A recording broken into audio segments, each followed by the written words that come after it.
अरे मेहमान आओ आओ अरे मालिक आओ आओ यार तमे ચોથી માર ઘેર આવો આવો અરે એ તો એક કોમ થી આ બાજુ આવ્યો તો તમે કીધું તમને મળતો જ અરે નાના હારું કર્યું ને મારે એવો અંતાઈન દન થી જારા થઈ ગયા છે તે ચોય જવાતું જ નહીં મિનિટે દોર ઉપર હસો ઓન કે અલી એ હે ઓન જો આ બધું કહેવાનું આવે છે અરે પણ અચાનક એવું હે ને થઈ ગયું અરે મેમન હું કરીએ કયો વાત તો શરીર કહેવાય યાર કોક દન બગરે ખરું નાના મેમન પણ એમનીમ શરીર થોડું બગરે પણ ઓન તો હું છે કે રેદ ઉપર વન બોન જ નહીં હતું અલી ગધ્યારી મૂંગી મર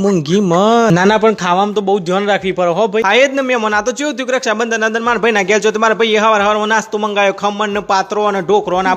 બધું આટલું ખાધું છે ખબર છે કે આપણે તબિયત બગડે છે તો એ બપોરે વાલોનું શાક ને ભાખરી ને દાળ ને ભાત આ બધું ચો ખાવાનું આવે છે ના એટલે ખબર પડી કે તારા ભાઈઓના ઘેર ખાઈએ છીએ એટલે તું બધું નોટિસ કરસ અરે શાંતિ એ ખાલી કોઈ છે યાર અરે ગણતું કોઈ નહીં બરાબર આ તો કહીએ છીએ એક તમે જે પેલા ખુલ્લા હો ડેન જેમ ખાવા ઉપર તૂટી પડો છો ને એવું ના કરાય યાર આટલું મેં મન બપોરે ખાધું છે તો રાત્રે એને હું કોઈ છે ખબર છે કે રાત્રે ખાવા જોઈએ ના તેઓ જુબર વાત તો જુએ જ કે માલિક તો અમેરો જ જોર આવે એટલે માલિક શાંતિ રાખો ને યાર એવું બધું ના રાખવાનું હોય તે બુન પસ્તા બનાવ્યું તું ખાવા મેં મન પસમી તો રાત્રે મગ બાફી દીધા ને ખવરાય મગ ભાત ને રોટલી ને બધું રાતમાં કઠોર કોઈ દન પચાના એટલે આ પાર્ટી લીધી છે એમનો મચેવું છે કે બધા ખેલ જોઈન કરવામાં આવ્યા હતા બીજું કોઈ એટલે નાના જોઈન ખેલ એટલે કોક ના કરે ઊંધું ચમ બોલો છો મુને કૃતાન માન મોડું થાય છે હરી ગતારી તારા ચો આ બધું કહેવાનું આસ કોક મેં મન આવે એટલે આવતા કોક થવા દે આખા ગોમમાં જઈને ના કહું તો કહેજે તું ભરતાન બાજુ આવીને જઈને કહી આવશું કે મારો અંજારા થઈ ગયા તું તેનું ઉભી રહે મારી ઇજ્જત ના કાઢે ને કે મારા બધું હોય ને હોય બગડી જાય